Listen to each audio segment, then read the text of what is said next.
Hi everyone, Jim Wiggins here with Cybersecurity Today. We're continuing our discussion with Dr. Michaela Iorga about the OSCAL program. So if you haven't got an opportunity to see the first episode, part one of this really interesting interview, I suggest you go out to our website at cybersecuritytoday.org and watch part one before you actually watch part two. With that, we're going to go ahead and continue on, and we hope you enjoy what we're covering relative to it. All right, so Dr. Iorga, we were talking earlier about the OSCAL program and how it's used for security control assessment information, and we were talking a little bit about some of the frameworks. What other kind of tools does OSCAL integrate with? Does it integrate with like vulnerability scanners? Does it integrate with penetration testing tools, incident handling tools? You mentioned GRC, but does it get into other types of analysis tools that organizations typically might use? So the OSCAL as the language, since it's not a tool, is not integrated natively with the other tools. Tools can learn the language, but the information that OSCAL is represented is a little bit at a higher level than the scanning tools that will provide evidence for OSCAL. So when you use OSCAL for security automation, you can define, as we mentioned in the first episode, you can start building your traceability all the way from the catalog of controls through the baselines or profiles, as we refer to them, which are a subset of controls that are tailored to your organization needs, through the implementation of those controls in formats like system security plan models, using the models of system security plan or of components of a system, component definition, through the assessment language and assessment methods. So the assessment methodology is employing, as evidence, scanning results, looking at all the results, and the model itself allows to capture those observations, all the findings that assessors or auditors are collecting, and wherever risks are identified, they're also documented. All the vulnerability scans can be documented, attached to the information, and convey back to the system owner to take actions. So with that said, as you can see, the integration can be done, and more work is coming in order to be able to facilitate a little bit better the integration of this kind of evidence. Understood. I know that like a lot of federal agencies follow like the RMF, the risk management framework, and there is a stage in the RMF that deals with assessment. Mm-hmm. Does OSCAL kind of fit in that particular space? Is that it's kind of one of its primary focus areas, is to help with that kind of evidence collection for the assessments? So OSCAL is a language, as I mentioned during the first episode, is composed of 7 models that are all aligned and are supporting the risk management framework, starting with a catalog of controls that can be represented with profiles or baselines, where you select a subset of controls and you customize them, you tailor them for the purpose of your system. And then with a system security plan, which can be decomposed. So it's the novel part of OSCAL, allowing the decomposition of what we had in the past, the monolithic system security plan, into components of a system. And in preparation of this process, trying to shift left the security, OSCAL provides a component definition model that allows organizations to use that as playbooks, documenting how components are implementing controls or how they should be secured, but also allow vendors to document how their products are doing so. But also has the models for assessment. There are 3 of them in that layer. Is the assessment planning that allows for a planning of the assessment results that capture the activities of assessing, plus the findings, the results, the risks identified, all the vulnerabilities, and convey all those through the plan of actions and milestones to the system owner to act upon and address those findings. So it sounds like it really runs the full gamut of all the phases of the Correct. RMF. It's not just solely the assessment, but it can support. Absolutely. Understood. Thank you. And what is also novel is the fact that OSCAL is not repeating information. So we have the traceability built into those models. So in this way, and we also build a lower granularity for the entire information. So in this way, if you have a change down the stream, then you can mark that and start the process only based on the information that was modified. What do I mean by that? So we are using mechanisms like unique identifiers for the information with a lower granularity at the level of not just the control, but the level of the statement of the control and also for the parameters of controls. So when those are tailored, when those are modified in the process, that could trigger for the entire an entire reassessment of that just part that was modified. So it's kind of like a targeted reassessment then. Right. And I think that's the vocabulary we use in the federal space. So what are some of the challenges with trying to use OSCAL for security compliance that you envision or that you've seen thus far? We need more tools.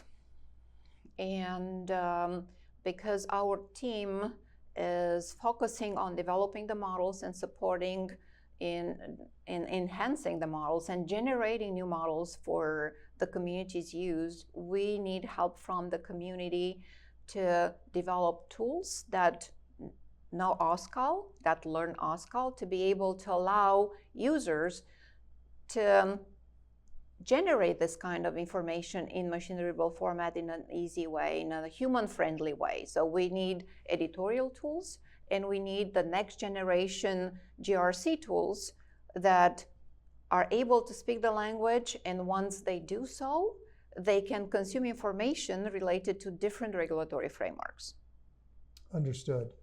Can you speak to a moment about how maybe OSCAL can help streamline the compliance process? I mean, we've talked about this from a big picture perspective, but I'm trying to think in terms of an organization adopts it, starts to use it with tools as they start to mature and become available. How does it streamline some of the existing processes? You mentioned the SAR, you mentioned the POAM. Does it help with a lot of those kind of internal mechanisms? I think that it brings a lot of benefits once you invest in, so the return in that investment is tremendous. It's not a very easy process. Let's be very, very honest.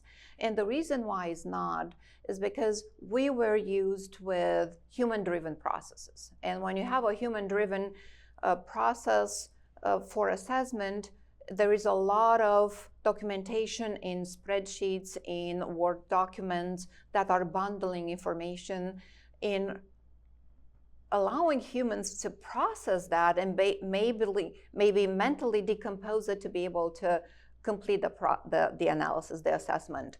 Now with machine-readable availability with OSCAL, once you do that and you do that right by decomposing your requirements, controls into low statements that could be easily checked, tested, and put in place the entire process, then humans can do only what they are basically educated to do, to resolve the hard problems, but everything that can be automated is passed on to the tools, to the automation processes, allowing for a more rigorous process, a repeatable process, a more continuous process, which is very important in today's threat space and then cybersecurity space. And I was curious because, like, to me, it seems like continuous monitoring would be a good place, kind of where maybe OSCAL might play, right? To be able to provide that real-time information. Do you have many vendors out there that are looking at integrating OSCAL with their continuous monitoring solutions? Right. So even though in general, I don't like to speak on behalf of others, because they came forward and presented to our community and to others their solutions, there are good GRC tools out there that are very advanced with that. And I would only name few. It's not an comprehensive list. It's just what it comes to mind. And if I forget some, I apologize. But there is Exacta 360 coming from TELUS.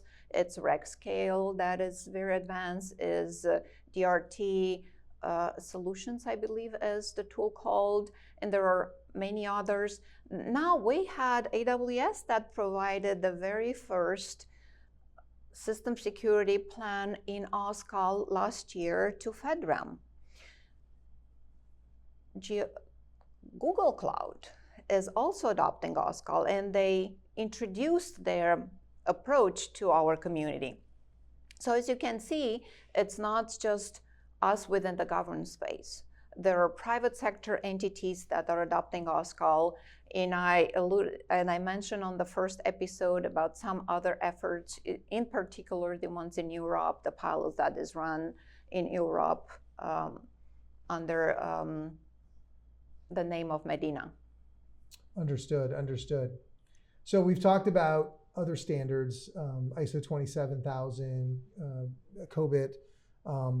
So how about like the CSF? Does it integrate with the cybersecurity framework that NIST has put out there, or are there plans or thoughts about integration with it relative to it? I think that the CSF, the cybersecurity framework, can be represented in OSCAL as well. We haven't done that yet because we don't have enough cycle, and we're trying to focus on the models. And we only represented what was necessary to help FedRAMP to have to enhance their assessment process through automation. So when we embarked and partnered with them in developing OSCAL a couple of years back, around 2017, we were focusing on 853 mainly, and we generated that information in machine-readable format in OSCAL to have not only the NIST baselines, but to have FedRAMP's baselines also in machine-readable format. And today they're moving towards adopting assessment automation based on OSCAL. So there are efforts, they have programs. It was a fantastic partnership with them, collaboration, and we're very pleased. So hey guys, we're going to take a quick break and we're going to cut to a public service announcement, but we'll be back in just a few moments and we'll continue this conversation with Dr. Iorga in just a minute. See you in a minute. Thank you. Attention cybersecurity and compliance professionals. The 4th annual conference on the Open Security Control Assessment Language, or OSCAL, hosted by the National Institute of Standards and Technology and the Department of Commerce, has been set. Join the OSCAL community members on Tuesday, May 23rd, 2023 at the Herbert C. Hoover Federal Building in Washington, D.C. as participants explore the latest advancements in OSCAL-based automation and risk management. With a lineup of prestigious speakers and innovative presentations, this event will showcase OSCAL's international adoption and impact. On May 24th, there will be a half-day in-person educational workshop to build your skills in the development and use of OSCAL. This workshop is perfect for developers of control-oriented security tools and organizations looking to create or use OSCAL-based information. Registration is now open and the event is free. Please note that the May 24th workshop will not be live streamed. This is an opportunity to network, learn, and help shape the future of security automation. For more information on speakers, agenda, and registration details, visit the 4th annual OSCAL conference website. Welcome back to Cybersecurity Today. So we're continuing our conversation with Dr. Michaela Iorga from the National Institute of Standards and Technology about the OSCAL program. Dr. Iorga, I wanted to get into some potential future trends. If you were to look into your crystal ball, how do you see OSCAL as a program kind of evolving over the next 5 years? How much time do we have to go over that? we got a few minutes. So immediate. So the immediate things that we're doing is we are trying to expand or grow our community. We do have a strong community, and we are very grateful for their support. Would like to encourage them as the adoption grows. We need more support in generating information, examples, expanding that adoption in terms of integrating with other tools and with their processes.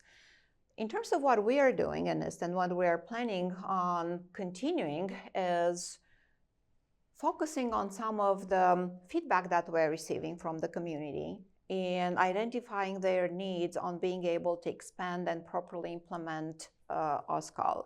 So what we have on the pipeline right now is an OSCAL model that is looking at representing the customer responsibility metrics, if you're familiar with that. So when you're in a cloud environment and you adopt a solution from a cloud service provider, you will have a set of information that identifies what is that you have to do to be able to leverage or inherit properly the controls that they're providing in the system. So that type of information is currently not 100% supported in OSCAL. We do have that kind of information in the system security plan, allowing to document which information can be exported, visible to others, and what it has to be done. But we identified that having a separate model that can represent that information is important. Now, a very high interest is a control mapping model. You asked earlier about the cybersecurity framework. Cybersecurity framework carries on information about mapping to 853 controls or mapping to other regulatory frameworks controls. To be able to natively do so, you need this kind of mapping model. But that's not an easy task because it's a very complicated, and what we are using today is a very human-driven. To be able to put in practice that kind of information, the model has to be very robust. We have a draft model out there, and we received the first round of feedbacks. We continue working on that, and we need the community to come and join our forces. So there are several ways for the community to join us. If you want to just reach out to us, it's very simple. At oscal@nist.gov, that's the email address. But we have mailing lists that the community can, or the interested parties can subscribe to. Those are available on our website. We do host multiple events and meetings actually with the community. So we have what we refer to as model engineering meetings, which are very deep in the weeds, technical meetings that are on Thursdays every other week.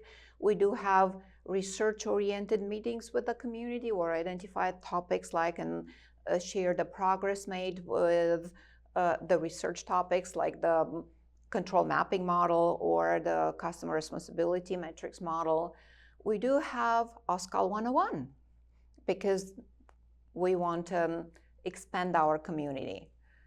So there are a lot of events, but we also open our forum for implementers to come forward and present to us. So we have other meetings, other events that are hosted by NIST and allow adopters to come forward and present their solutions, but their challenges, and to have a very open technical conversation around their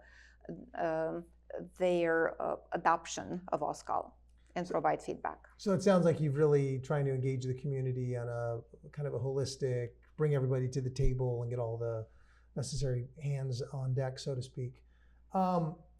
Can you speak to a little bit about how you kind of envision maybe OSCAL helping federal agencies in the future? You know, long term. I mean, we talk about 853. All these agencies out there have to use 853. Do you envision that OSCAL becomes a key player in that particular space at some point? I'm hoping so. I mean, that was the reason for developing OSCAL.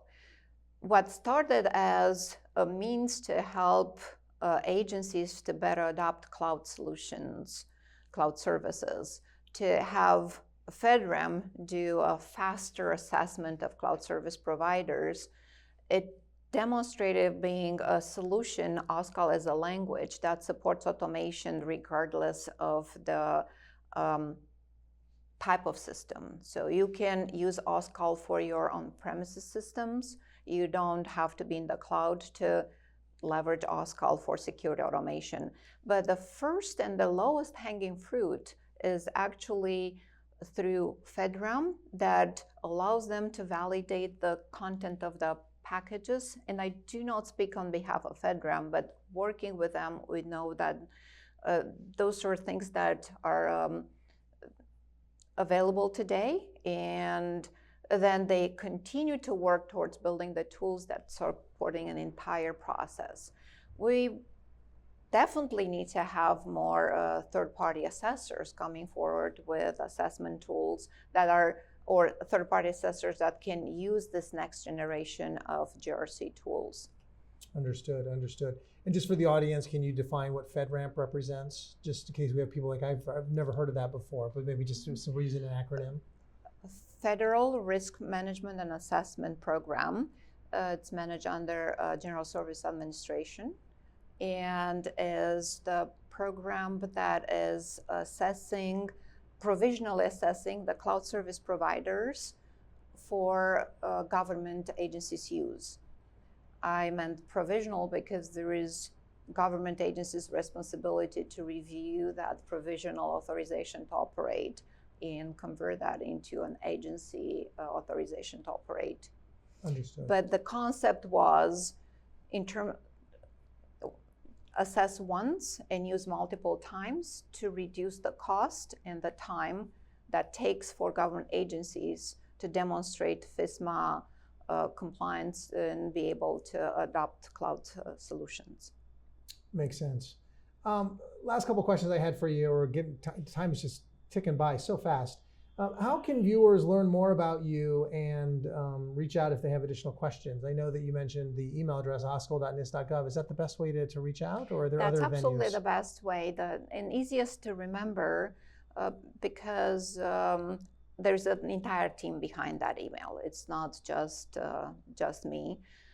But we also have on our website to join our mailing list and to help us grow it for the benefit of our entire community of cybersecurity experts. And so my last question for you is, I know that you've got an event coming up in May of 2023. Can you speak to that for a little bit? Maybe just give us some insight into it. Thank you for the opportunity. Yeah, absolutely. On May 23rd, we are organizing an OSCAL conference, a full-day conference. It's going to be free, but registration is required because it's in person, and it's at Department of Commerce building on. Is it 14th Street? It's yes, it's 14th Street. Constitution with 14th Street. I think it's 1401 Constitution Avenue. The address, we have that on our website, and they are not going to regret it. We align a very good set of presentations. We have a keynote from Mr. Venables, Phil Venables, which is the CISO for Google Cloud. We have also Rob Wood, that is the CISO from Center of Medicare and Medicaid, HHS, that is going to a keynote for us. And we have a lot of very good speakers and a lot of great presentations coming from all over around the world, actually. All right, Dr. Iorga, that's going to do it for today. Thanks for coming in and sharing My pleasure. Thank you for having me here, Mr. Wiggins. Absolutely. We really appreciate you coming in and sharing your expertise. So guys, that's going to do it for today's episode of Cybersecurity Today. We trust that you found today's episode valuable and you gained some new knowledge about this ever-changing industry known as cybersecurity. Again, we want to extend our heartfelt gratitude for Dr. Iorga coming in and sharing her expertise on OSCAL. And to stay informed about upcoming episodes and learn more about the show, don't forget to visit our website at cybersecuritytoday.org. Additionally, we welcome your comments or questions via email at contactus@cybersecuritytoday.org. Thanks for joining us today, and we look forward to seeing you at our next broadcast. Until then, have a great day. Goodbye.